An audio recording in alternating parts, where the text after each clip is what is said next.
മറ്റുള്ളവരുടെ കാര്യങ്ങൾ നീ അന്വേഷിക്കണ്ട.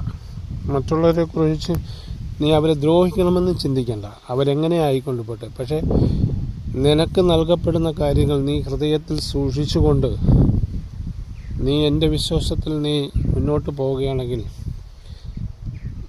നിൻ്റെ ശത്രുക്കൾ പോലും നിന്നെ അസൂയത്തോടെ നോക്കുന്ന രീതിയിൽ നിന്നെ ഉയരങ്ങളിലെത്തിക്കും. ഞാനൊന്നുമില്ലാത്തവനാണ്. അത് എന്നെക്കുറിച്ച് മനസ്സിലാക്കാൻ കഴിവുള്ളവർക്ക് മനസ്സിലാക്കാം. ഒന്നുമില്ല. എൻ്റെ വീട്ടിലെ കഥകളൊക്കെ പറഞ്ഞു കഴിഞ്ഞാൽ, ഞാൻ അനുഭവിച്ച വിഷമങ്ങളൊക്കെ പറഞ്ഞു കഴിഞ്ഞാൽ ഞാനൊന്നുമല്ല.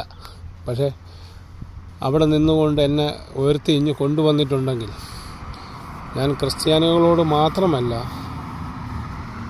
ഹിന്ദുക്കളോട് മാത്രമല്ല, മനുഷ്യരോട്, മുസ്ലിങ്ങളോട് മാത്രമല്ല, മനുഷ്യരോട്, സാധാരണക്കാരായ മനുഷ്യരോട് ഞാൻ പറയുന്ന ഒരു കാര്യമുണ്ട്.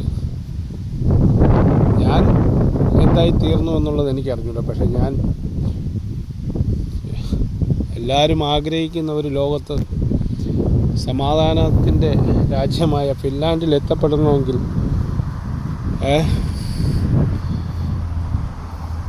അത്രയും ഫോളോ ചെയ്തു എന്നുള്ളതാണ് എൻ്റെ ഒരു വിശ്വാസം. കാര്യം എൻ്റെ കാര്യങ്ങൾ ഞാൻ എന്നിൽ തന്നെ സൂക്ഷിക്കുകയും പറഞ്ഞു തരുന്ന കാര്യങ്ങൾ അതേപടി ഞാൻ അനുസരിക്കുകയും ചെയ്തപ്പോൾ കയ്യെത്താത്ത ദൂരത്ത് എന്നെ കൊണ്ടെത്തിച്ചു. ഞാൻ ഏതോ ആയിക്കൊണ്ട് പോട്ടെ.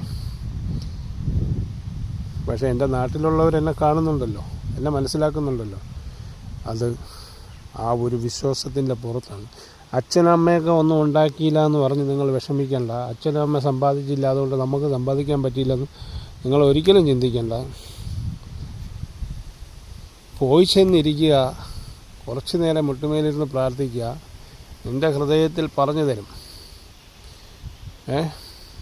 അത് നീ ഉൾക്കൊണ്ടുകൊണ്ട് അത് മാത്രം നീ ഫോളോ ചെയ്യുക.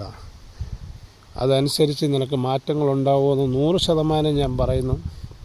ഇത് വിശ്വസിക്കാമെങ്കിൽ വിശ്വസിക്കാം. അതിൻ്റെ ഏക ഉദാഹരണമാണ് ഞാൻ ആരായിരുന്നു എന്നുള്ളത് ഞാൻ ഇനിയൊരു നാൾ പറയുന്നുണ്ടാവും.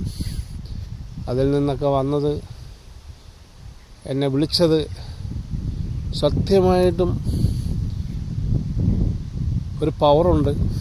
ആ പവറിലൂടെ നിങ്ങൾക്ക് മുന്നോട്ട് പോവാം. അത് പറയുമ്പോഴും എൻ്റെ ഹൃദയത്തിനകത്ത് വേദനകളുണ്ട്, അറിഞ്ഞൂടാത്തവരെക്കുറിച്ച്.